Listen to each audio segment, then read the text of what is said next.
What is going on, Wolfpack Nation? Welcome back, y'all, to the Tuffy Talk, a live show, y'all. We are here rolling once again, and we are sitting here much better moods today as we are sitting here 4-2, y'all, with a huge win over Marshall, 48-41, and we will be talking all things about that and all things NC State, and we will be answering even some Tuffy mailbag questions as well. So with that being said, you got myself, Layton Smith here with Michael Tracy, Greg Legg, and Macon, and the rest of the Tuffy Talk team should be joining us here momentarily. So we will go ahead and get rolling here as we already got some chats in the chat box. And so make sure, again, if you haven't already been here with us, then basically it's pretty much as simple as this. Any questions, thoughts, comments, concerns that you have, make sure to put them right in the chat box and we will get to them and discuss them here today on the show. And if you've been with us here before, you know the drill. But I will make it clear that Armstrong is not running the talk tonight because it's behind. Nope, that is not happening. Hunter, what's going on? I appreciate you joining us as always, man. So just kind of heads up here, because we just got done with it, is that for this week's episodes, we're actually doing an episodes with Locked On Wolfpack. Just got done recording that, actually. So that's why I wanted to go and mention it, because that's what's going through my head right now is everything we just discussed. And it's definitely one you will not want to miss out on. So make sure, again, to make sure you do not miss out on that. Make sure you hit that subscribe button, hit that notification bell. But Michael, give me your thoughts, man. 48-41. And honestly, it's kind of odd. I'm sitting here saying, I feel a lot better the fact that we actually won 48-41 rather than winning 13-10. And I think a lot of it has to do with the fact, just again, it's different. Like, we like, for the longest time, for the last few years, it's been our defense winning games for us. But I mean, I think, do we have so it's nice to finally see the offense like, oh, wait, the offense actually won us this game. Like defense struggled. And I'm not saying the offense was spectacular, but I'm saying it was the offense that had to do enough at the end of the day to get us a win. So, I mean, Michael, agree, disagree? Give me your thoughts. Yeah, I mean, good to see us actually be able to score 48 points. Who would have thought that was possible? But it was just kind of how the game went. I mean, there was a lot of back and forth. There's turnovers on both sides. A lot of possessions. So I mean, even I think we had 18 possessions, which that's very high for us. We usually like to keep it around 10 to 12. So more possessions means you're going to score more. Or not at halftime. Well, yeah, but yeah, the defense. I didn't think the defense played as bad as 41 points would suggest. Right, you had a pick six, and then you had another turnover where you gave the ball to Marshall inside the 30. So they got some points off of that too. So I don't think they played as bad as the 41 points looks. But I mean, it definitely were some concerning moments on defense. But which, I mean, we've seen that throughout the season. They're susceptible to the big plays, especially on play action. Just either over pursuing or not just looking in the backfield and getting beat, which happened again. A couple times versus Marshall. And credit to Marshall. I mean, they took advantage of that. They saw that was our weakness on our defense and definitely schemed up some plays there. Yeah. Very true. Yeah. I mean, you see the scoreboard, it's 41 points. You take the pick six off. That's, that's 34. And then that late touchdown at the end of the game where the defense is just gassed because they ran 90 plays. Yeah. So yes, the score was 41, but it didn't feel like 41. Go ahead. And when you get that many possessions, like I said, you're going to score more. I mean, I think 48, we scored 48 points on 18 possessions, which is right around 2.5 points per possession. And against UConn, we scored 24 points on eight possessions. So it almost comes out to the same. Pretty equal. Yeah. Yeah. Yeah. I guess Michael, since we haven't really talked, but what are your first thoughts on the MJ Morris era? Obviously got started to a little bit of a rocky start. And settled in after the first couple of possessions, and he found a groove thanks to some dare I say tight end play. Yeah. Welcome back Trent Penix. Yeah. We had a nice Trent Pennick sighting over the weekend, but just kind of give me your thoughts on the MJ Morris era starting. Yeah, no, that like you said, it was it was a rough start. I was like, oh no, is this gonna backfire on us real quick? But are the fans gonna turn? That's what I was waiting for. The starting the Brendan Armstrong chant, yeah, or the Lex Thomas chant. Oh, but no, no, like credit to him though. He responded well. That went right down the field and threw a nice touchdown pass to KC, which man, we'll be seeing a lot more of those in the future. Yeah, amen. Let's go find that NIL money. Yeah, and like you said, they got Penix involved. I think Anai really helped out MJ a lot in this game. He gave him some easy reads. Even the whatever you want to call them, push passes, little toss jet sweeps to KC. Those counted as passes, but it's really a running play. But still, that got the offense going. Yeah, and that was interesting that you brought it up because Coach Doran talked about that, and I get the thought process. Well, there is MJ hadn't taken a lot of live snaps, so instead of handing it off and potentially that being a fumble, we saw it where it looked like a fumble only to be called an incomplete pass, and that play happened. I think it was the Louisville game. We had that similar thing on the other side where we thought we had a fumble, but yeah. Macon, welcome aboard, sir. How are you doing? What's up, guys? I'm doing well. You guys doing all right? Good. We were just talking about the MJ Morris era beginning, and kind of want to get your thoughts. Were you there Saturday? I was. Okay, so you saw it in person. You could hear the MJ Morris chant starting before the game, before they even ran out of the tunnel. So the crowd was definitely in a frenzy for MJ. So give me your thoughts on how he showed out. I'll get that out. So for him, I think I don't think it was the greatest thing I've ever seen. And I think he did score 4 touchdowns. So that's really good. I remember asking, I don't know if I mentioned this last show, but I mentioned it, how I was talking to my dad, what do you want to see? We did talk about that. Yeah. What do you want to see from him? And I said, I want to see 3 touchdowns, 300 all-purpose yards. You got close to it. Got close. I told you don't count on the running part, though. I told you that. I said, right. He was like 6 for -2. I think it's something like that. He's just not a runner. His first play. I didn't. There's some plays I felt like I had some critical plays I missed right at the beginning of each half. So I missed the first play, tip pass. Yeah, through Concepcion. You talking about the interception? Yeah, but it wasn't the Conception play where he hits him in 2 hands. It was something else. Was it? What was the very first play?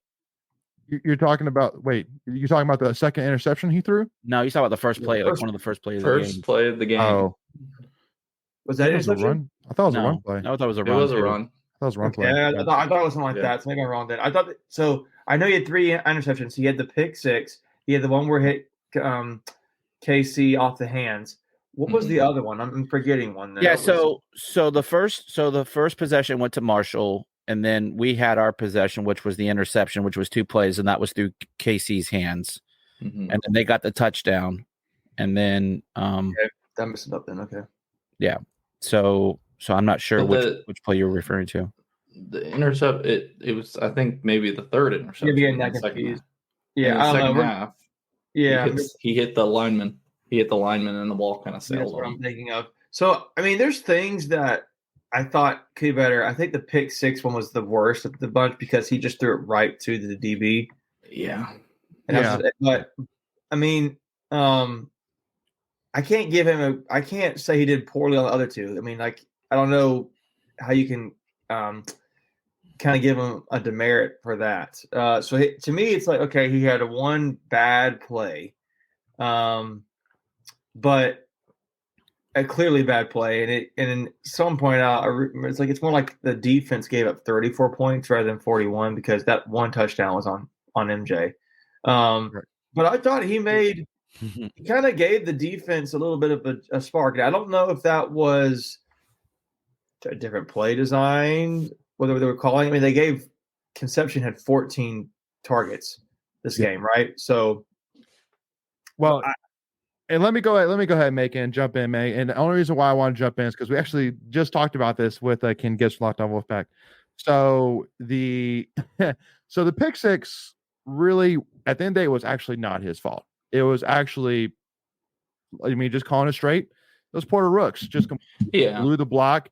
The guy went right by him, and I mean, the guy was there to get it. So I mean, then only thing which you can really say, which I kind of mentioned this to Ken, is that when MJ got the ball snapped to him, he took a half a second to kind of turn the ball to where he wanted it and then threw it. So only thing which could kind of go through my head is, and this kind of very senior thing and something which I don't even know necessarily if this is the right thing, but maybe is that now that we've added an extra half a second, instead of catching and throwing, now we're catching, rolling, and then throwing. You're saying, well, now there's extra half a second here. So maybe should I just tuck the ball and just run and try and get back at least the last scrimmage, maybe gain a yard or two. But at the end of the day, it was, if Porter Rooks had gotten that block, then we wouldn't be talking about it. Yeah, so, I'm literally just watching the replay on it because I totally missed that the first time. He literally whiffs on that block. Yeah, snaps high too, so that throws off the timing of the play too. Yeah, exactly. I mean, Rooks missing the block was definitely the key thing. That's really what caused it. Yeah, I think MJ still gotta. I think he's still got to hold that and. But that's tough. That's a timing play, though. I mean, that's a timing play. Yeah. So you're expecting your player to get the block, and I mean, it's a bang bang type play. And you know, I think everyone's got a point there where the snap's off. He's got to adjust the ball. I mean, that fraction works. Rooks doesn't. If everything works, and even Rooks screwing up, I still think it's a completion, but probably for negative yards and not a pick six. Right. Exactly. That's a good point. I appreciate the clarification then, because I thought overall it was a good first game for him. I mean, like he had 4 touchdowns. In my opinion, it was really like 3 true passing touchdowns, right? He had 2 to Penix and the 1 to Conception.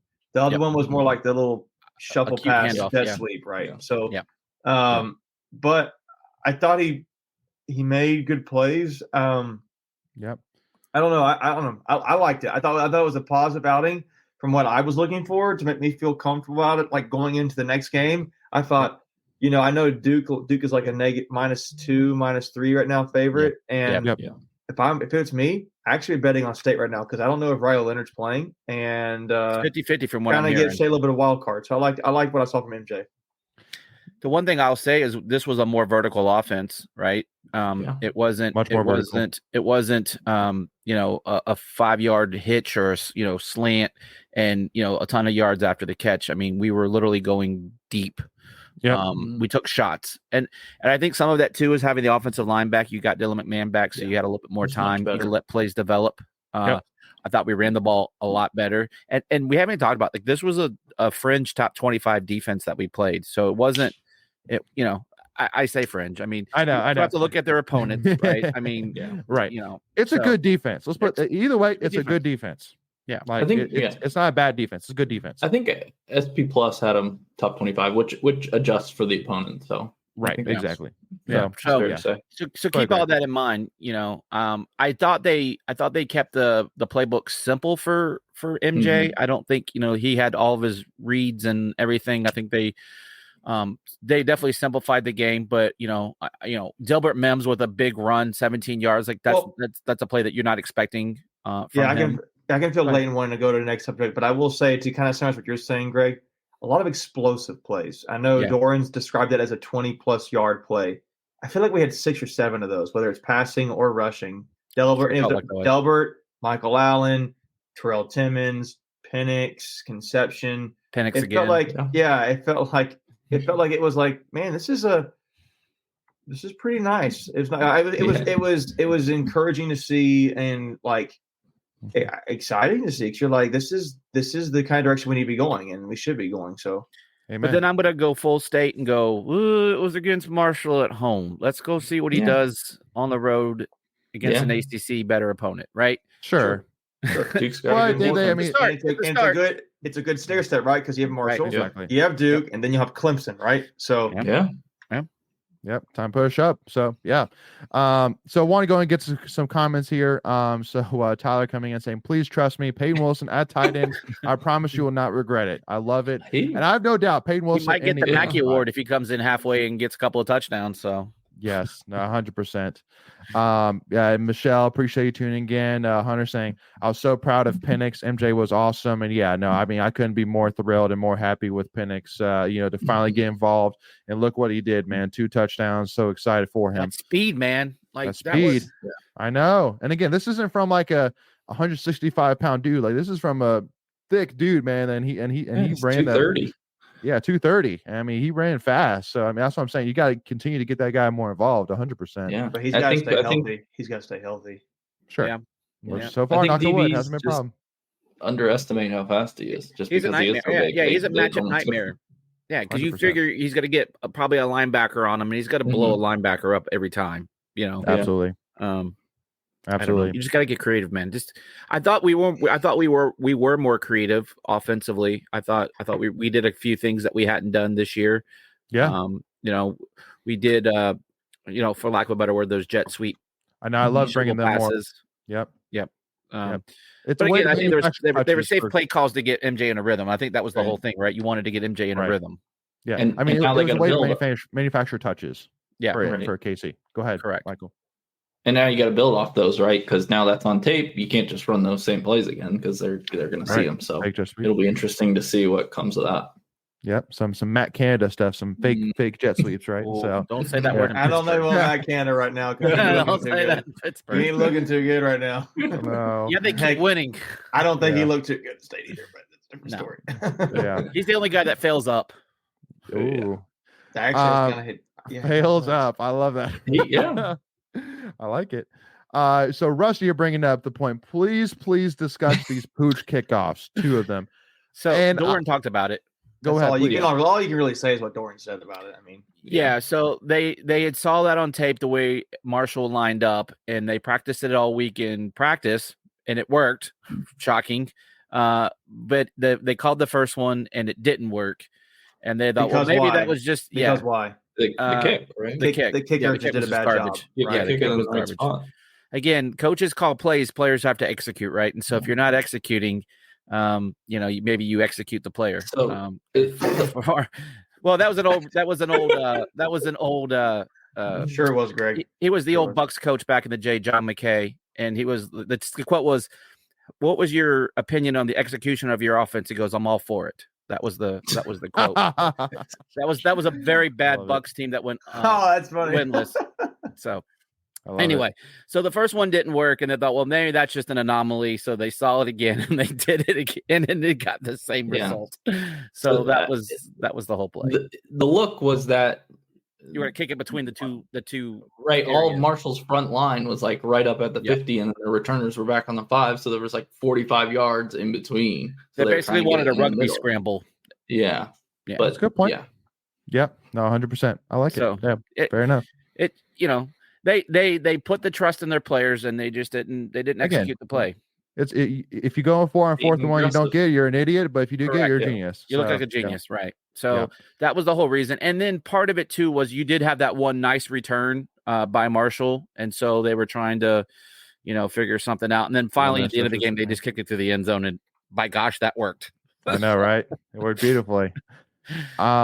So in speaking of special teams, though, Hunter is coming here saying worst special teams we've had in a decade. I still love the unit though. Yeah, you had the shank too, the shank punt.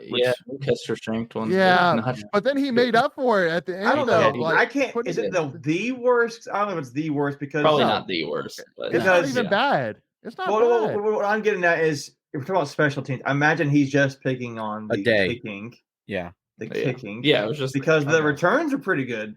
So they were respectable. So I'm just kind of like, I get where he's coming from, but yeah. No, you had a couple of the best day. Yeah, the best day. Well, field goal kicking was solid. I think what did he go 1 for 1? Yeah, made everything. Yeah, made all the extra points. Yep. So it was just the kickoff coverage team, and then the one punt. It happens, but at the end of the day, you still got to win, right? So it's better to talk about these things after win, and that they didn't bite you in a loss. So. Yeah, no, absolutely. Rusty asking, Macon is a stats guy. I'd like to know what the stats say about who is the best defensive team at this time in the league. I'm assuming ACC. At this time, I can tell you real quick. I would assume it's got to be well, Clemson. Give me I a think second. Clemson's like 7. We're gonna go PFF grade. So Duke's probably up there. Duke's good. I'm gonna give you a second. Defense overall, it's Clemson. Yeah. Clemson, Makes according to PFF, is ranked 5th in the country at a 92.5 grade, which is really good. The highest for reference is Alabama at 93.9. So not far off. Similar teams would be UCLA, Iowa, and Michigan, and Ohio State. Now, Marshall, we just talked about them, is ranked 9th on that same scale. They are a 91.5 grade as a defense overall. So State was able to put up 48 points against that type of defense. Pretty good. Now, keep in mind, of course, that, again, I mean, the PFF doesn't take into account who you're playing against. So, yes, Marshall hasn't played against the caliber. Definitely Alabama and those guys have played against. But still, at the end of the day, it goes to the point. It was no shocker. I mean, it was no fluke. I mean, we put up a good performance against a good defense. I would just say NC State is ranked 53rd nationally on that same scale at 81.9 for defense overall. So highest being 93.9 Alabama. Highest in the ACC is Clemson. Notre Dame, who we played, is 12th, and Wake Forest and Syracuse are the next two in the ACC. Wake Forest is 17th, and Syracuse is 20th. Yeah, no one's really been talking about Wake. They're just who really pushed Clemson to the end right there, right? Yeah, I was getting ready to say that. So, now we take our talents to Durham and see, what happens. I mean, I'm cautiously optimistic. I think we were all that way last week. We were excited for the change. We saw what we got. I think this. Let's see. They always talk about the jump from week 1 to week 2 as a team. Let's see what the jump is for a quarterback from week 1 to week 2, right? And I think this will be MJ's week 2. Do they open things up more? Just early weather. There's calling for rain Saturday night, so that could play. They are. I forgot about that. Yeah. So, but that goes into another thing, though, saying that if it's wet, are you really going to rush out a Riley Leonard who was just on crutches for an ankle injury 2 weeks ago? Like, fair point. Well, I also come back to would you be better in a situation like that? With BA? Yes. Dare I say? Yeah. Ooh. But they're not going to do that. I can see where you were working. Hey, but it is on the road. It is on the road, so you don't get the boo birds. So I don't know. It's just a thought. Have we talked about the Brennan Armstrong thing yet already? We will. Yeah, okay, we'll get there. So, are we going to talk about Duke more at the end, or is it time to talk about Duke right now? What do you want to do, Leighton? So let's kind of roll it into to this mailbag here, because we got a couple mailbag questions we can kind of roll it into here. But don't worry, y'all. We'll talk more about Armstrong and the boo and all that crap here in a little bit. So anyway, y'all, let's jump on over some Tuffy's mailbag. Here we go. All righty. So our first Tuffy mailbag question, and Greg, I'll let you answer first. What was the best thing you saw from MJ on Saturday? Give me one thing that you were really excited about. I will say the moxie, the bounce back after the early struggles. He didn't let that get him down, and he just kept persevering and just found a way. That's a great answer. Yeah. Michael, what you got? I'd say his decisiveness with the ball. He was pretty confident in his throws, right? He'd drop back and just get it out. I mean, offensive line had a lot to do with that. Gave him a clean pocket for the most part. But I think he only had 2 sacks, and he didn't throw the ball away much. Yeah, true. Macon, what you got? I like Greg's comment, but I'll just go with what I said earlier. I just felt like, and it's kind of indirectly a compliment to him, but also to the staff. It was just a different feel, right? You kind of shook the down state you had, mindset of how you had about the offense, and I think it gave the team some freshness that they could go out and play. And and I think also he made good plays. I mean, I don't know if it's every play was the right play, but he made more explosive plays in his first start than we've had the whole season. And Some of that was with the jet sweep, which is more of a play call than it is him doing anything. Sure, But it's just him handing the ball off essentially. But I like seeing that. It felt like, man, it felt like a start of a new season or a fresh start for the season, maybe I should say. And his just presence being there was some excitement around it, and it was good. It's not really anything he did, but just a compliment. 'Cause I know I like what Greg and Michael said, particularly what Greg said there. So I'll just go with what I said earlier. I think the other thing, real quick, I think this season had a chance to spiral out of control really quickly, and that he was able to rein that in, right? Before things got out of hand, and you've really lost the season. A loss to Marshall would have been backbreaking for sure. It brought a calmness, I think, right? I think that would be another word. Like he brought a calmness to not only to the team but to the fan base. I think. Well, after the first quarter, I'd say. Yeah, for sure. For sure. Yeah. And for me, like, and it's funny, I'm actually surprised it hasn't get brought up, but honestly, I can't stop thinking about the second Trent Penix touchdown where he got popped right underneath the chin. Yeah. And still threw that ball, all the way through to get that ball there. And like seeing him like limp off, like even after throwing a touchdown, like I'm sitting there saying, man, like that is something like even in like, again, like throughout college, NFL, that's one of the biggest things that's talked about is, the willingness to, to take the hit, because you see a lot of quarterbacks try and, roll away from it or like throw off their back foot just to make sure they don't take it. But to know that because like you might say, well, maybe he didn't know it was coming. No, it was coming right at him and he still threw that ball through. So he knew it was coming. He knew he was going to take it.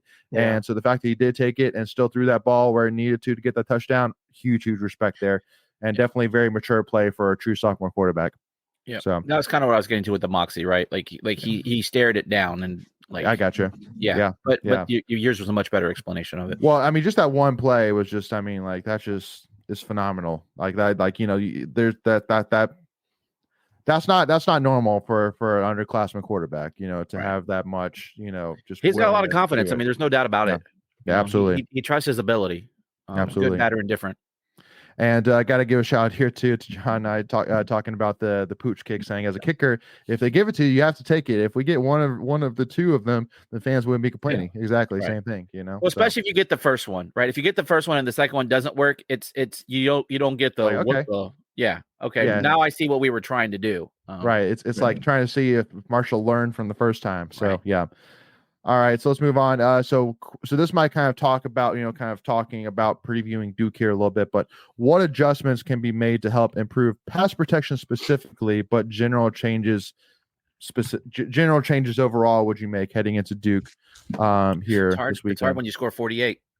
Well, the first thing which I would say is finally locking down the rotation on the offensive line. I think that's been a huge thing, seeing the rotation of, moving Tim McKay from right tackle to right guard. Why was that, right? Is because of injuries for the most part, right?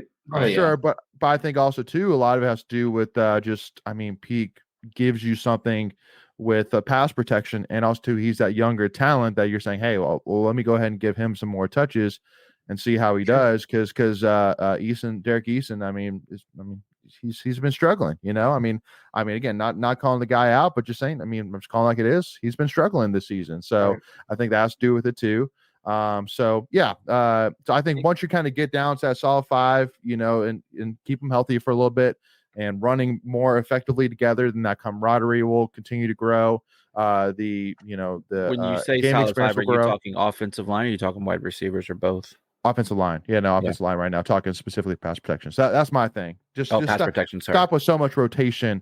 Unless injuries come. If injuries come, then, it is what it is. But just because there's been a lot of rotation that's been non-injury related. So that's my thought. Yeah. Another thing Coach had said was, with Lyndon Cooper having gotten some stuff at center, it's given him a better opportunity to see defensive alignment. And so when he slides back over to, what is it, guard? Is he playing guard? Yeah. Mm-hmm. Is more natural position as of right now. You truly get your best five out there, and you get your best opportunity for successful plays. Absolutely. Yeah. Making Michael any other general improvements, even maybe outside of pass protection heading into Duke? Just I think one thing too is I almost wonder. Michael Allen is a good offensive player, but he's not a great blocker. I wonder if just making sure whenever you need those obvious pass blocking things. I mean, you don't want to be predictable in that regard. Like, hey, Michael Allen's on, he's not blocking, whatever. Right. So I don't know. It's not the best thing, but just maybe don't have him on. Be honest with you. You know, being smart in what positions you have certain linemen, because even like you said, Peak, he's not the best run blocker, but he's a good pass blocker. You don't want him to get off the field, but maybe picking the sides you're running to or whatever better. I don't know, but I think it's really what you said, Leighton.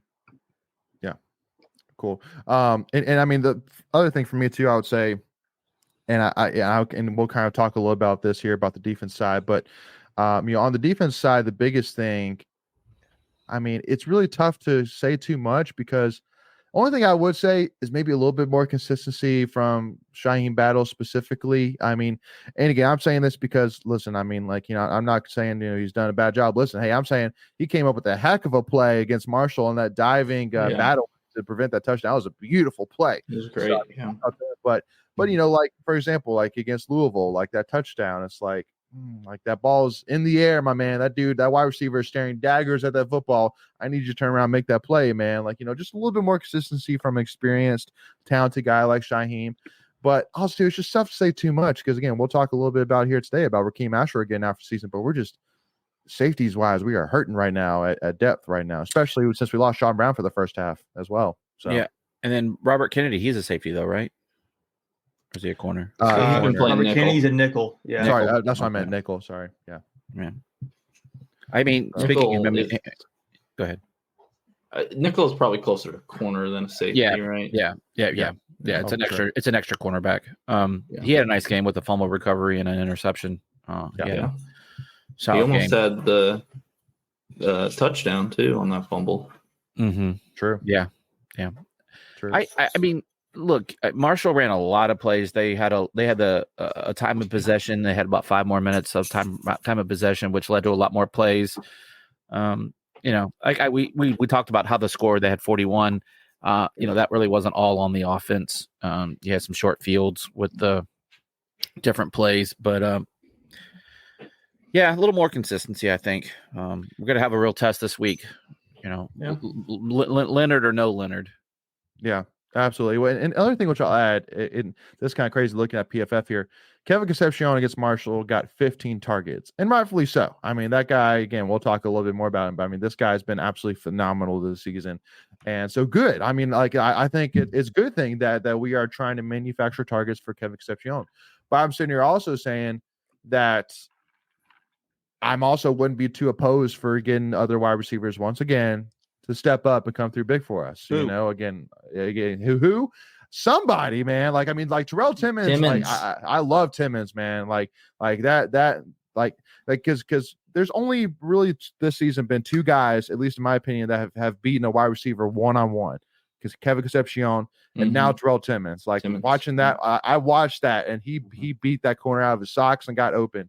But other than that, we've really had issues beating the defensive backs one-on-one. I could see Timmons doing that too, but I could even see a guy like Gray being used like that. And I don't really see them using Gray in that way. They're using Gray more in like shallow plays. Yeah. And I could see Gray being that kind of guy. I don't know. For me, the guy I want to see us get involved more because he flashed early on, and I haven't seen him lately, is Vereen. Mm-hmm. I want to see Vereen more because he was very effective when they got him the ball. That's the one. If I had to pick one guy I want to be more involved more, it would be Vereen. Yeah. So in this game, we had 5 different players catch a pass, 4 of them wide receivers, one, the other being the tight end with Trent Pennick. So I think we talked about it last week. You're starting to see that rotation get smaller now. There were plays where Lassane obviously was in there and Collins was in there. They just didn't get any catches. But yeah, I think here's the thing now is now you have to figure out who's gonna be MJ's target, right? Who's gonna be his guy, and that person not named Kevin Concepcion, because we already know that's the guy. So I'm excited to see how that further develops, because I think you're going to see more plays in the passing game for sure. And can I add another comment here? You want to got a receiver step up, and you can't. I said okay, that's it. Go ahead. Get out. No, go ahead. No, where's Chris Tootle been, man? Dude. I don't think that is that a him thing or is that a coaching thing? I don't know because he's been effective the whole last couple of years he's been on the team. Yeah. I mean, not a major role, but I mean the notable role. And he made some big catches for us over the years. For sure. And he's been nowhere to be found. I mean, and to a lesser extent, I haven't seen the Sebro twins either. Maybe I'm thinking just tight end because I think that's a position that gets forgotten about. But I don't know. I feel like Tootle in particular, I'm surprised. Heck, he made the all hands team for the onside kick, right? So he made that. Right. He did. Yeah. But I mean, that's it. That's all I've seen him do really this year. I mean, so far it seems like they trust Tootle's hands more on the hands team, but not enough to catch football. I guess I don't know. But Greg, go ahead. No, I'm good. I'm excited. Again, I keep using the word cautiously optimistic and cautiously excited because we all are State fans. We've all been let down in our lives. There's a reason I have a long gray beard. Before I was a State fan, it was very dark. So, yeah, absolutely. So I want to kind of roll this in here too. So, what are the keys for State against Duke? Where is Duke most vulnerable? And quarterback, if it's not Riley Leonard. Well, I was going to say that's the big thing is I would be shocked if he plays. Which if he doesn't play, then I mean we really don't know anything about his backup. So, and I'm assuming that since we don't know anything about him, that means he probably has not got much game time. So, I mean, if that's the case, then it looks like Henry Blaine. Yeah. So I mean, so like if he doesn't play, Riley doesn't play. There's your weakness. Go get him. He is 8 for 8 though. Whatever that means. Okay. All right. I like it. Probably garbage time in some game. He's a redshirt 6'3", 210 redshirt freshman from New York. Yeah. Okay. So the coach did mention that. Yeah, coach says there's very limited film on him. They'll probably go back to his high school tape. They said and just find out what he does well and what he doesn't do well. I have no idea if he's a pocket passer, if he's a pro guy, dual threat, nothing. This is listed as number 32 pocket passer by ESPN. There you go. Coming out of high school. All right, so got some arm talent. It sounds like. Scrub. Yeah, I'm looking here. It looks like. Looking at the PFF grades. Duke's decent grade wise. Their two worst games were Clemson, Notre Dame. Go figure. Which they were both in. They won the Clemson, obviously, and they beat Clemson 20-7. They lost Notre Dame last week in 21-14. Against Notre Dame, their lowest graded variables were the passing offense in general, which I don't know how much got affected by Riley Leonard. When did he get hurt in that game? Very last play. Last play. Okay, well there you go. So they were not good in the passing offense or pass blocking, and they struggled tackling that game. It looks like they I don't know. Honestly, if you're looking for a weakness, this is kind of crazy. Just looking at some stats here, their kicker. Is he? Yeah. He's 1 of 3 from 20 to 29 yards. Oh, yeah. Okay. So you're just, I don't know. Which, especially if it's raining, then that's going to be a problem for sure. Yeah. He is 1 of 1 from 50 and 2 of 3 from 40 to 49 and 1 of 2 from 30 to 39. That's frustrating. So, right. You can make a 50-yarder, but you can't make everyone from less than 30? Come on. So he's hit all of his extra points, and he's 5 of 9 from field goal. So, I mean, just looking at something raw, that might be an area. Take it for what it's worth. Yeah. So if it's a close game, maybe. Yeah. They run the ball really well. Yeah. You're going to have to shut down Waters or Waiters. Yeah. But the one thing which I would say, though, is I would assume, without looking at stats, that Riley Leonard is a lot of the running. Correct. Game. He is. Yeah. Correct. So, but if your guy, now here's the thing, if you're replacing a running mobile quarterback with a non-mobile quarterback, you don't have to necessarily have a spy on the defense watching him, so that frees up maybe a linebacker to do something else. So you can be more effective. It's also going to be a tough week of preparation, though, too, for the defense. Because now you have to prepare for a pocket passer as well as a dual threat, depending on if Riley plays or not. So it's going to be interesting. But want to bring up Southern's question, too. Is it just me, or does it always seem like we get bit by injuries? Every single year, it's like this guy's hurt, these 3 guys are out, et cetera, et cetera. And I would say, again, it's football, folks. I mean, we said it. Yeah, I mean, like season predictions at the beginning of the season really don't mean nothing. There's so much that's going to change through the season. It's unreal. I think the big thing for us is at one position, right? With the Exactly. safety. Yeah. And so, you can lose a guy. Obviously, if he's a stud at one of your positions, you're going to definitely take a hit. But when you've lost, 2 or 3 guys at one position, you're only usually 4 deep anyway. And that fourth guy is usually a true freshman, who's never seen the field. Exactly. You got to get more creative. So that's what really hurts. Yeah, I think we're at the halfway point. 6 games in, we're down 1 starter and 2 backups. So, and we do have a bye coming after this week, so we can terrible. get a little healthier. As more much as you pressure. can. Well, so let's ask this question: what happens if you? So what are your expectations for this Duke game then for state? Like, is that an outcome? What do you want to see other than a W? I have a feeling it's going to be another one. Like we've talked about this with our defense. You're going to be in most of your games. It's going to be probably a 1 possession game. Are you? It's just I worry about that sometimes because it's 34 points. They gave up 40 something to Notre Dame, better team than Duke. Yeah, but it's not played as great. But I get what you're saying. Generally speaking, it's an above average defense. Yeah, but we also held a high flying Louisville team to 10 points. Yeah. So great point too. I'm sorry, 13. You're right. 13. Sorry, my apologies. So I don't know. Yeah, I think I don't think it'll end up like some of the games we saw earlier in the season, kind of 24-20, maybe 2017. I think it'll be close, but more low scoring. Yeah, it's a 3-point. They're only a 3-point favorite, so obviously Vegas thinks it's going to be a 1-score game in some direction. It's just when you have 1-score games, that really means every play does matter, right? You can't have a holding penalty when you're trying to score, and it takes you out of something. You can't have a shank on a punt. You can't have a stupid kickoff. You have to go out and execute all the plays. And that's not to knock the last game, but we were fortunate that those things don't bite you. And when you play a little bit better team, that's a team that's in the, I don't know, what is that? The Sun Belt, right? Marshall in the Sun Belt. They were Sun Belt. Yeah, because that used to be Conference USA. You can get away with those things against a Sun Belt opponent. I'm not so sure you can get away with those things in an ACC game. Yeah. No, and again, I think for Duke, first of all, I think Vegas is predicting that Riley doesn't play because if they were predicting Riley was playing, I would assume they'd be more than a 3-point favorite. I would agree. Probably at least 7. So yeah, probably 7. I would say at least, for sure. Yeah. And again, y'all, I'm just sitting here saying, like, I just don't see them. Unless it's really not that bad, but like let's put it this way: if Riley Leonard plays against us, like that's got to be like some Nick Chubb luck. Because like you watch Nick Chubb play, you're saying, oh, that knee is destroyed. His career is done. But for the fact that he only tore his MCL, it's like, okay, that is some crazy luck. And I saw that Riley Leonard play.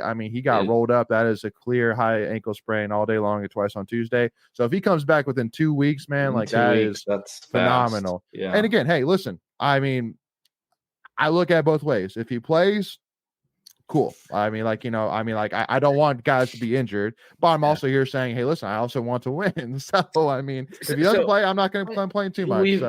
We've had our share of QB injuries. I'm not feeling too bad for any other team. I feel bad for the individual player, but not for the team that we're playing.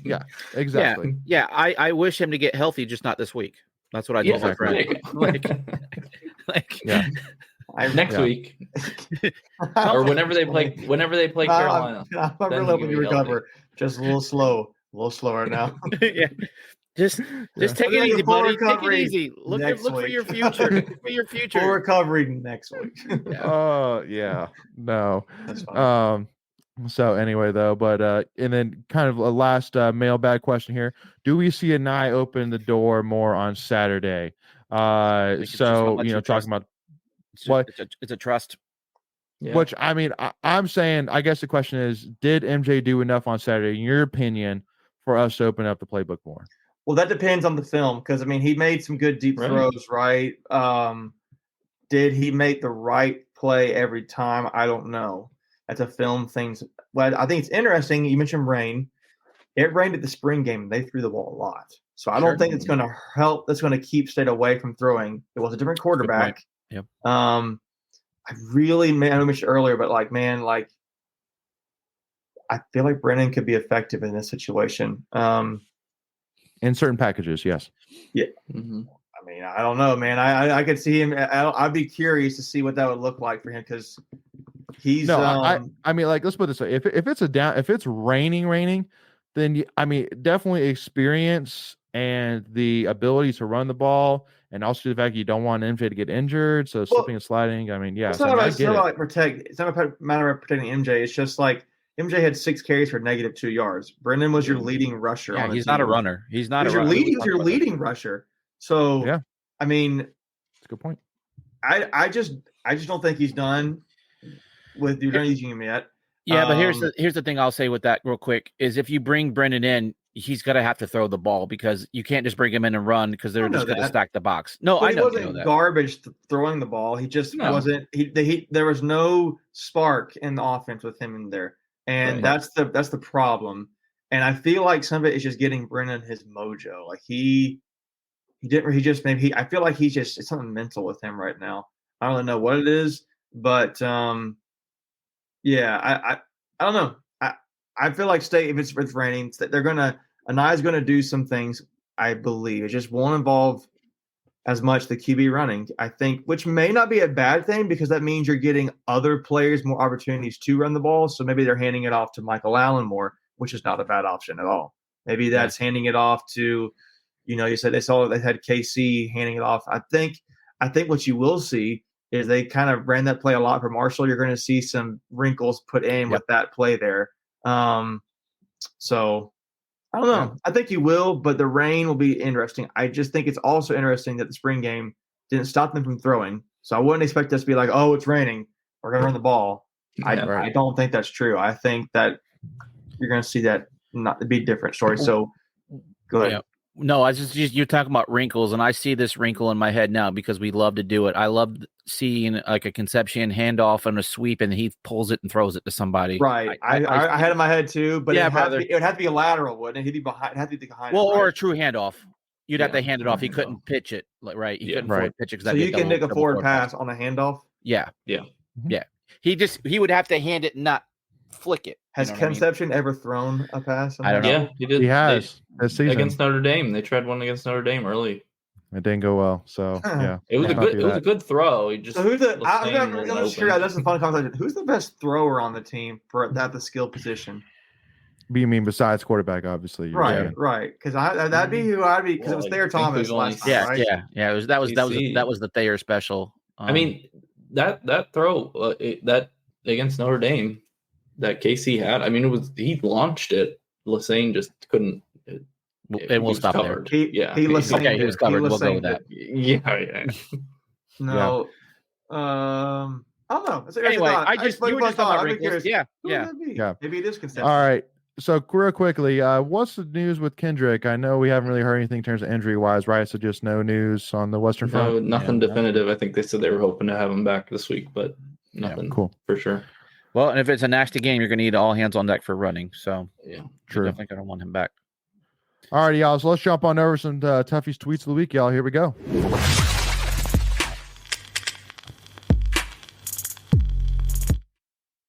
All righty, y'all. So I know this has been a huge topic for sure.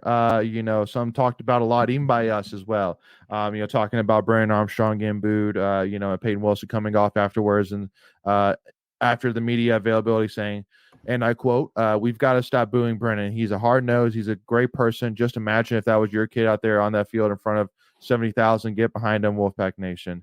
And I shared a lot of my thoughts on the lockdown episodes, and I honestly, even though Greg was on there with me, I didn't allow him to say too much. So I want to kind of more hear y'all's thoughts, Greg, since you didn't have really much of an opportunity to chime in too much. Kind of give me your initial thoughts, and then I'll let Macon and Michael kind of build off of it.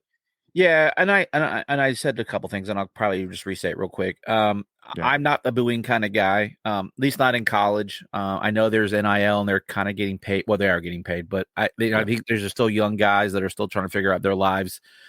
So I'm not about the booing life. I get why people boo. You pay hard-earned money, and you can do whatever you want.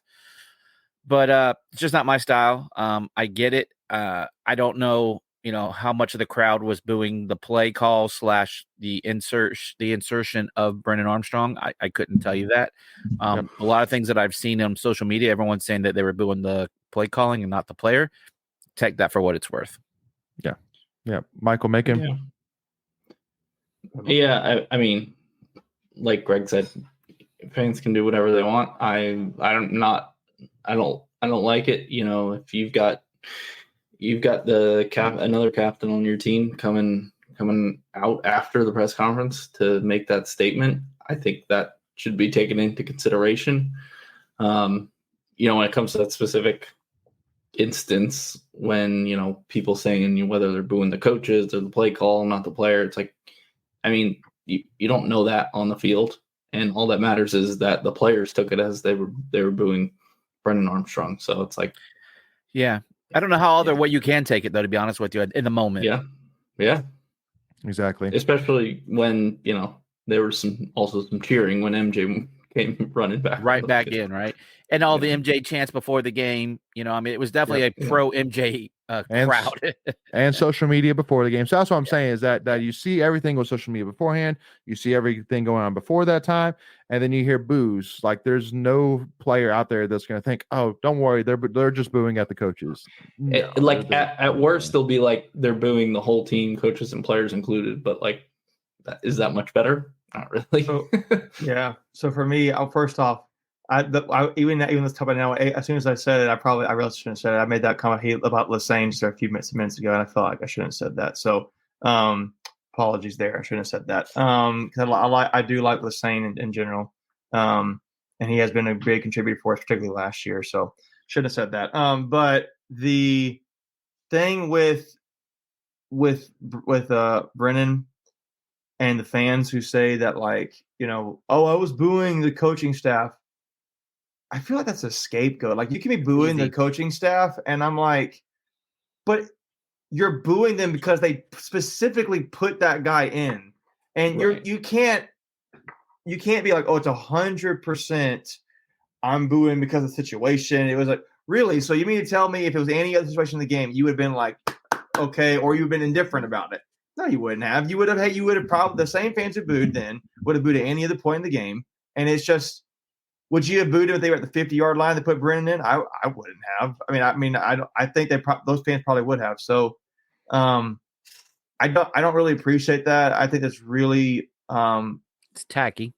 I think it's kind of classless and poor character, in my opinion. I mean, it's like, yeah, we boo the opposing team when they run in, right? That's just a typical fandom, right? That's typical fandom. It's just for fun. It's part of it. Ha ha, it's funny, whatever. Well, it's not the team in general, but in this case, it's about one specific player. Yeah, I mean, I don't know. I just feel like it's now it's kind of ugly. It's an ugly thing to do, I feel like, and that sounds kind of like cheesy to say, and maybe even a little childish, but it's like, what do you gain? What is the team gain? It's just it's really bad. I don't know. I don't like it. Really, if it looks like a duck, quacks like a duck, we at least have to consider it's a small aquatic bird. And it's like, I just did it because of the coaching staff, and it's just like, but it was about them putting that guy in, and you booed that. And as soon as it made a change, you cheered for it. So don't scapegoat it on the coaching staff. You were booing because that particular person went in. Own it. Own the booing that you didn't like that, put that guy in because you didn't want to see him play. And he was your leading rusher. Even if he was not your leading passer, he's your leading rusher. He can help. That won't be the last time we see Brendan Armstrong. Right. So it's not going to be. Now let's go ahead and talk about it. Okay. So talk about the two plays. Now there's zero. There's not a single person outside of fanhood, media, whatever, that says that bringing in BA on those two plays made sense. At the end of the day, in my opinion, if you're bringing in BA, it's because he's going to be involved in the offense. Like, in my opinion, that first play should have been a QB draw right up the middle. See how he does, and if he scores, great. If he doesn't, then okay, we try, and then maybe bring in MJ, do a double Mims handoff or something like that. And then the second one, once again, where the play itself made no sense because you're right on the goal line and you're running a play action pass, which took a while to develop. And then because everybody's saying, well, Delbert Mims was wide open. Well, he's a lefty quarterback. So when he dropped back, he looks left automatically because he's left-handed, but Delbert Mims on the right side of the field. So again, it was not set up for success for Brandon Armstrong. It was not good play calls. And to Seth's point, I saw the other comments you had highlighted there. It's It wasn't because Brennan stunk on the play, in my opinion. It was like the dude is a hard-nosed runner. Like, if you're going to play him, do it in that kind of situation. Or, like, maybe even a short yardage. We need to get a first down. It's second and whatever, and we're going to run. Okay. I just think – I think it's fine. I mean, what happens if he gets a touchdown? Are we having this conversation? Nope. No. Right. Nope. Are we booing? So then why did the play happen? Why did the negative play happen? You have to be a smart fan. You have to be, as a fan, you can't just be like, oh, I'm going to look for an excuse to boo and not like this. And this better work. And if it does, it doesn't. Because even if they did a touchdown, you probably wouldn't have been happy about it either. You probably been like, now we've got a controversy. At least they scored and whatever. He's coming for MJ's job. No, there would have been fans complaining about Brandon being in, then even he did score. Yes, because we're state fans. That's what we'd like to do best. Well, other fans do it too, but you're right. Yeah. Yes. So, but to Philip Rivers super fan point, once again, I have to say once again that from the moment that he dropped back, he maybe had a second, and you're asking him, Belton fell down to ignore his original progression and just and have that sense of, oh wait, Delbert Mims with the eyes in the back of my head is wide open. Let me turn to my right and go throw to him. Like, again, it was a bad play call. It was a bad play call. Like, period. Yeah. It was bad. And bad execution. Belton fell down. DeMarcus Jones barely got an arm on one guy. Best case scenario, Armstrong has to get the ball out before the one linebacker gets there. There were 3 defenders in his face when there only at worst should have been 1. And bam, right there. Brandon Armstrong needs to be like our 2022 Jack Chambers. Yes, on that goal line stuff and leave. Did we boo Jack Chambers when he came in? Did we boo the coaches when the Jack Chambers short situations came in? Because there's plays where Jack Chambers did not look good last year. Yeah, the Carolina fumble. He fumbled against UNC. Yeah. But I don't remember us booing him. Also scored a touchdown against UNC on. I don't remember us booing him. And guess what? We won that game too. We're booing after a win. Now I can get it. There's plays I can think of as state fans we booed the coaches because we didn't like the play call. You can sense that. But this was clearly a sense of like you're booing the fact they put a specific player in. Yeah. What happened on that specific play that was unlike any other play? They put that guy in. And then specific amount, you add a reverse reaction. And so it's like it's clearly you booing the guy. Mm-hmm. I don't know. I feel like it was booing the guy. Well, and the biggest thing which I just ask going forward is that everybody from here on out, when you look at Brandon Armstrong, you do not look at Brandon Armstrong as the guy versus MJ Morris. You need to look at him as a guy that is a piece of an offense that can be effective in ways that MJ is not, and you don't necessarily want him to be. Just like Jack Chambers last year, like Ben Finley, can he run the ball? Sure, but do you really want him to? No. And is he a great runner? No. So you'd rather go to a guy like Jack Chambers, or in this case, a guy like Brandon Armstrong in certain situations. And if it doesn't work out, it's not because he sucks. It's not going to be because anything else besides just the play did not work or is a bad play call, something like that. I think there's an easy way to figure this or fix this. You just go play calling, boo, and then you go quarterback, boo. Yes, you have to announce your boo before you do it. Booing. Yeah. I declare bankruptcy. No, but it's like I think it's point out like there's time. I get booing the coaches. Like sometimes it's a bad play call, and you're like, what the heck are we doing? Heck, I think if you even booed the second time we pooch kicked, whatever it was, I think that's probably a fair time to boo if you wanted to boo. I didn't hear it. I'm booing the equipment staff. Yeah. Wow. Hey, the team. Wow. Yeah, the teamers on the field in their uniforms. Boo. No glow in the dark effect. Boo. You stink, water boy. Boo. Yeah. Come on. The last thing I'll say, I get people are not fans of Armstrong. At the end of the day, like I said, Peyton Wilson, who I feel like every state fan has to respect, came out and made a sincere statement. And you gotta at least respect that much if you're not going to respect Armstrong himself. Yeah, and I need the crying meme. That's my captain. That's my quarterback. No, that's my quarterback. Yeah. So No. let me that's ask you another exactly question: if we didn't boo ever this season, do you think Yes. Dave Doran would switch QB's honest question? Yes. He's not making the switch because we're booing. I can He's promise like, you you know that. what? The fans have a point. He's not doing that. The fans have spoken. Yeah, I don't think he's doing that. I think yeah. Doran is not afraid to upset some fans. Remember last Right. year when yeah. Yeah. No, I mean, he's definitely done some head scratchers at the quarterback position over the last couple of years. I mean, there's no doubt. And injury actually, this is the first time though, if you think about it, this is the first time that I can remember under Dave Doran that he's made a quarterback change due to performance, not injury. True. Mid-season. Yeah, absolutely. All right, y'all. So let's jump on over to our next tweet of the week here. So once again, we kind of mentioned already, but got to give a shout out here to the announcement of Rakeem Ashford again announced that he will miss the remainder of the season after an injury he suffered against Marshall. Yeah. And so now that will be our second safety besides Shaquem Harris, who will be out for the season. And I feel for Rakeem for sure because I mean, again, this is the guy that suffered the dirty hit against UConn and then came back, and then 2 games later he's out for the season. Like, just bad luck. And I mean, being that he's a graduate student, I don't know if he has that COVID year of eligibility left over. And I would assume that he's going to have he might have a case for an injury red shirt just because he only played in like 2 games. Yeah. He might have a case for it. So, but again, hey, with how NCAA is going, then, hey, I mean, say your grandma doesn't feel well. Yeah, exactly. Exactly. So yeah, it just at the end of the day, y'all, thoughts and prayers to Rakeem, and hopefully, hoping the best for recovery. Hope to see him back. Sounded like a surgery too, from what it sounded like. So like a surgery to his knee. So without speculating too much, but wish him well in his surgery and his recovery. Yeah, absolutely.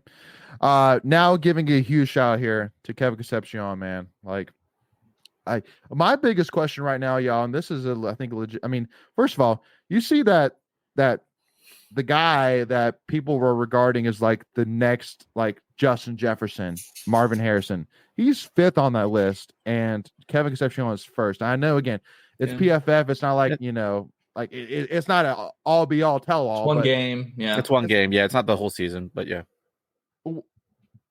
Well, yeah, but I mean, Kevin Concepcion. I mean, throughout the season, PFF is one of the highest, grades. I mean, he's been phenomenal. But I see what you're saying, 100%. But like again, y'all, it's crazy to see how great he looks and how confident he is and how efficient he is through just 6 games of college football. Like, it's unbelievable, to say the least.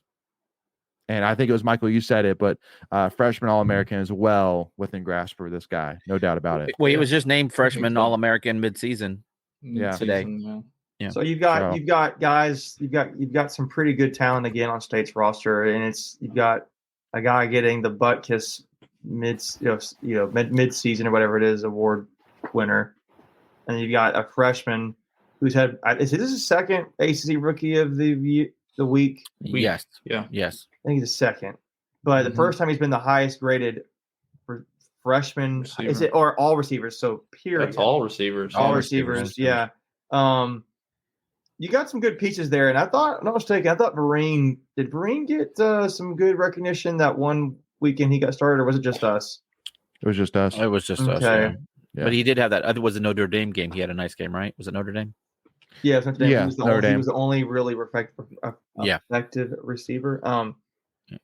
I like the young pieces. I think what this is also good for is recruiting in North Carolina, because you're seeing a lot of the guys who know Concepcion seeing he can come in. He's literally getting the highest grade. I think you can just say, week 6, he was the highest graded receiver in the country, period. And you can see what he's doing statistically. That's pretty good for guys like, I'm thinking the guys already committed to State, Paylor, Anderson. You want to go to South Carolina, go to Jamar Boston, or the guy we got for stuff like Christian Zachary, which I maybe talk about a little bit. But there's other guys, Gus Ritchie. You can kind of see those. That's appealing to see a true freshman come in and be your best receiver from a high school standpoint. It's not State just talking the talk; it's walking the walk. Yeah, you got a guy that doesn't have to go sit for a year or two, like a Noah Rogers, right? He can come in and be an impact guy, and he doesn't have to quote unquote wait his turn and be a positive. I think it's a good thing for State. Now it's kind of like, well, why? It's it's kind of not so great that the other older receivers aren't rated higher, but it's like it's okay. Maybe we got something special in Conception, KC. So. Yep, absolutely. And let's kind of talk about some of these other guys that you had mentioned here. I had the opportunity to be at Jonathan Taylor's game, and did you really go? Yeah, I was there. Yeah. I was. Oh, then you need to talk about it. What did you think? Absolutely. I mean, like it's funny. So when my wife and I got to the game, like we were standing along the fence for like the first couple of touchdowns, things like that. And I was telling my wife, I'm like, all right, babe, like, like we need to go up and I want to watch from up top. Like I want to watch this guy like go like across the field. Like I don't want to watch him just go away from me. I want to watch him like move. And specifically that last touchdown, like, because again, just kind of put everybody into situation here. Basically, the ball was on their own like 30-yard line with 1.1 seconds left. And they literally just hand off the ball to Paylor, being like, all right, Paylor, like go give us 15, 20 yards, little stat pattern, let's go to halftime. I mean, this guy breaks got to be 6-7 tackles, man, and works his way to finally go and get a touchdown. Now, the one thing caveat, which I will say, is that you see right there, 14 touches for 357 yards. He touched the ball 14 times and got 357 yards. I'm sure making is calculating how many yards that is per touch. So I'm doing right now. Yep. And 7 touchdowns. And the one thing which touchdowns. That's some Madden numbers, bro. So what is that? 25 and a half yards per 25 game. and a half yards per touch. That's unreal. Now, the one thing which immediately comes to my mind is the last guy that I can remember that also went off, had numbers like this, was Johnny Frazier, because they both, and I'm not saying because, but I'm saying they both went against, they were both 1/2A schools, aka much lower, not as like is that what caliber Cummings is? for Is sure. that what Cummings is? It's a 1-2A school. Yeah. Like literally the other team had maybe 25 dress players. Like it was pretty sad. Yeah. All right. You're not helping the narrative here. Yeah. I mean, I'm just calling it like it is. No. Someone pull Layton's mic. 7 7 TDs is 7 TDs. Yeah, right. No, I mean, like at the end of the day, I mean, a 4.3, 4.3, 4.40 is a 4.3, 4.40. That's what you want to see from a player at that level. Just absolutely. You want to see him dominate. Right. He should be dominating. Yeah. Correct. Right. Right. Exactly. That's where we're going with this. And that's all we need to take away from this, Layton. So keep moving on. Come on now. Yeah. Down to Layton. Yeah. No.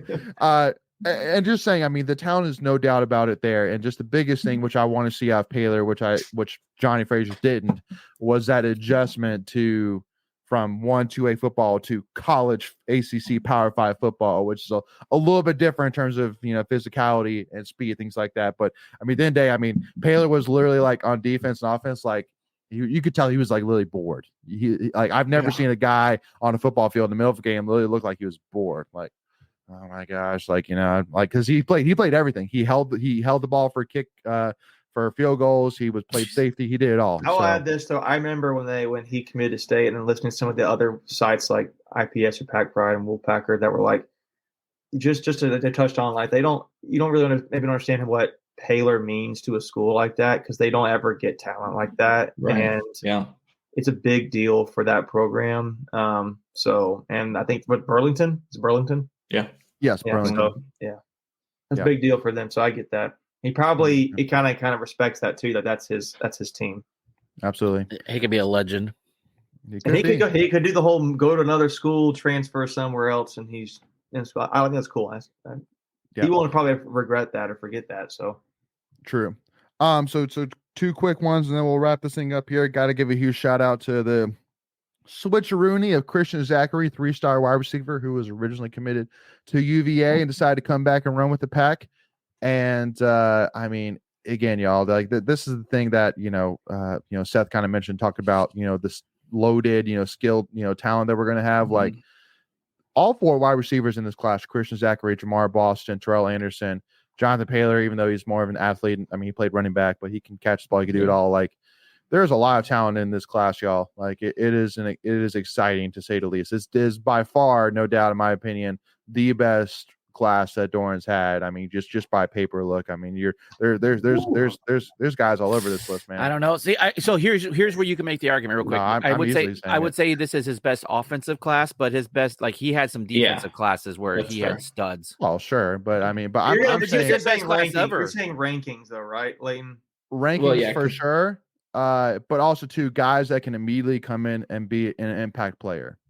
Like there's a lot of I guys can see where you're coming from that. that. I just think back to that class. What was it, 2014 class Chubb. that had Chubb, Yeah. Pratt, Right. Samuels, whatever. But those Jones. were not day one guys. Those were you had to develop them. Sure, into and I eventually can being what they get were. on board with that because Yeah, I those think are fair points. Taylor and Anderson in particular are guys who would come in and play right away.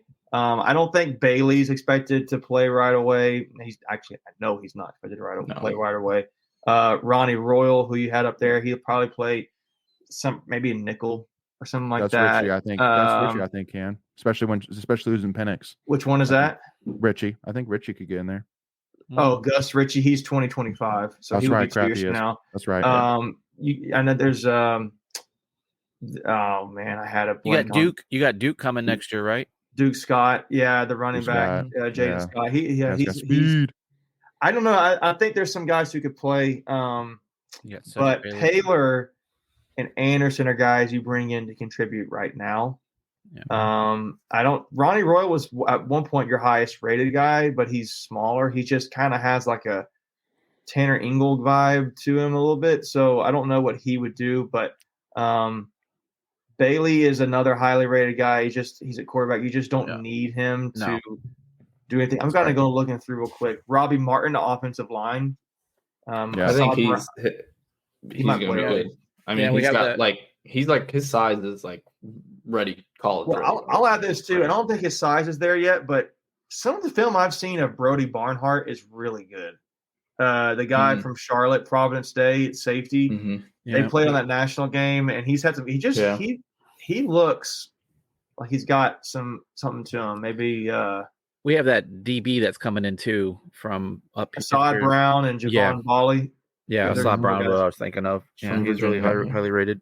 Yeah, but there's some good guys. Even I know one of the lower ranked guys on this team at running back is a guy from Roseville, Isaiah Jones. I don't know which one it is, but the film looks good on these guys. There's I think I mentioned earlier out of the receivers, the safety from Prop State, that's Barnhart. He looks good to me.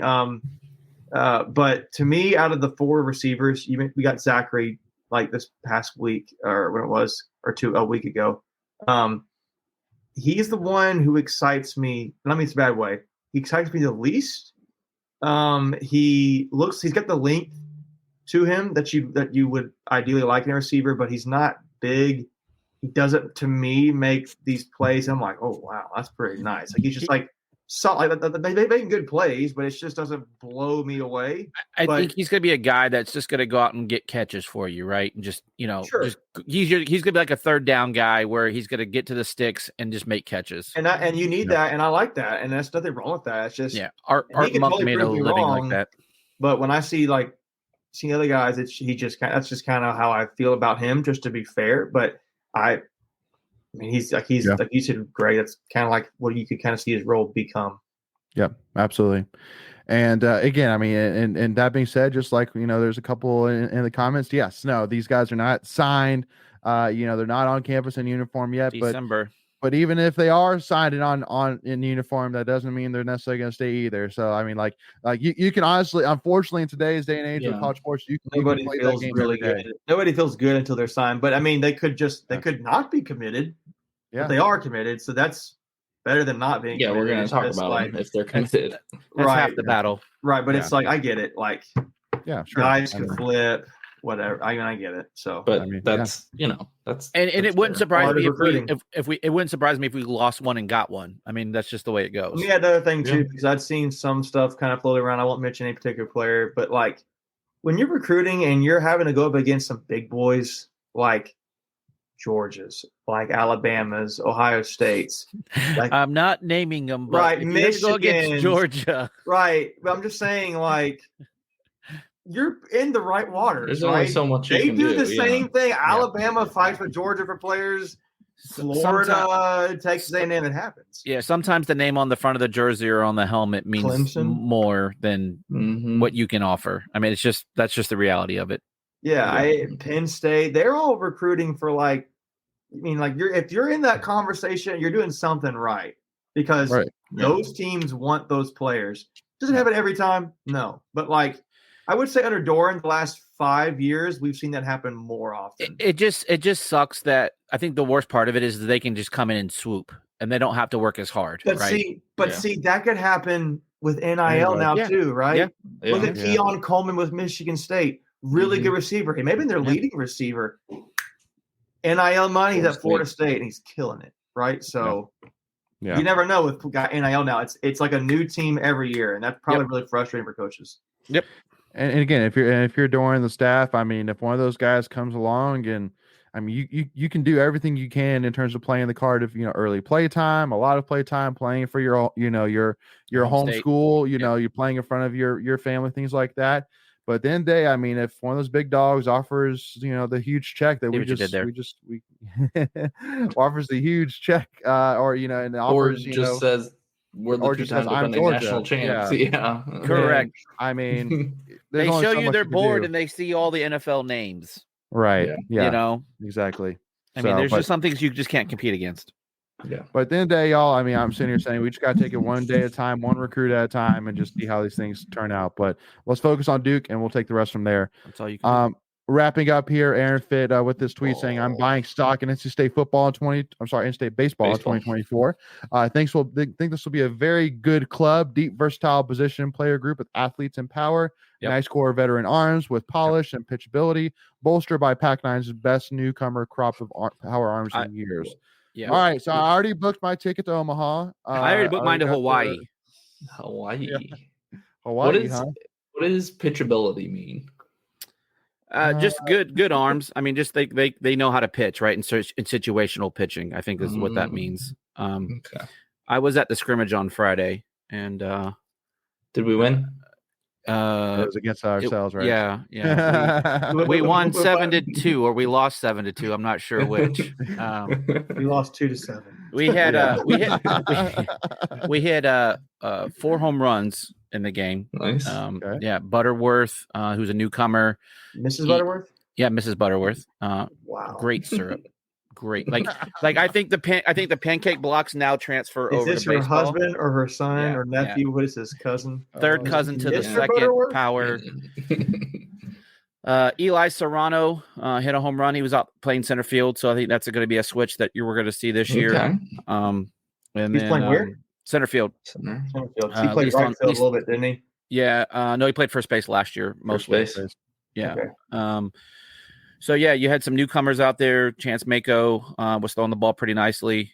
Jacob Halford, who I had a chance to meet on Saturday, threw a nice inning. So yeah, real quick plug: they play on Friday at the Durham Bulls Athletic Park against Duke. That's going to be a 14-inning game. So I think it sounds like they're going to play 2 doubleheaders of 7 innings, so that everyone gets some action. It's a scrimmage, or is it? It's an exhibition scrimmage. Yeah, it's fall scrimmage. Yeah, it doesn't count towards the ACC in spring, if that's what you're asking. Are they gonna break it up, or are they just gonna? Yeah, I think they're gonna play 2 7-inning. Yeah, it sounds like they're gonna play 2 7-inning games. Is what it was sounding like. I wonder if they're gonna get that in before the rain too, because it's supposed to be in. Yeah. Well, the rain chance dropped down to 1%. It looks like it all moved to Saturday for baseball or for football. But so tickets are $10. So pretty go cheap. out there and go out there and enjoy an evening at the ballpark. And less than $1 an inning. So I mean, that's good money. Good value. Yeah. So, but I'll be there and getting some pictures and stuff like that for the page. So it should be fun. All righty, y'all. So with our side, make sure again, if you haven't already, y'all, make sure again, we said at the beginning, but we have our episodes coming out with Ken Gibbs from Lockdown Wolfpack coming out here probably Wednesday morning and Thursday morning. So to make sure you do not miss out on those, make sure again, hit that subscribe button and hit that notification bell, especially too, because again, we are doing a ton of giveaways around that's towards our subscribers. So make sure to go ahead and get ahead of that curve. Go ahead and hit that subscribe button. If you enjoyed this conversation, please do us a big favor. Hit that like button, and we would greatly appreciate that. It really helps support us and the channel. And then make sure again to give us a follow, Tuffy Talk Now on Twitter, Instagram, or TikTok, y'all. But thank you all so much for tuning in here with us. Really appreciate all your support. We always love doing these things and love seeing all the people in the chat. It was awesome to be able to talk with you guys through everything, and look forward to hopefully coming back here a week from today with a huge win over Duke, being 5-2, y'all. That'd be awesome to say the least. So, but with that being said, y'all, we'll see y'all soon. Go Pack and beat Duke, baby. Beat Duke.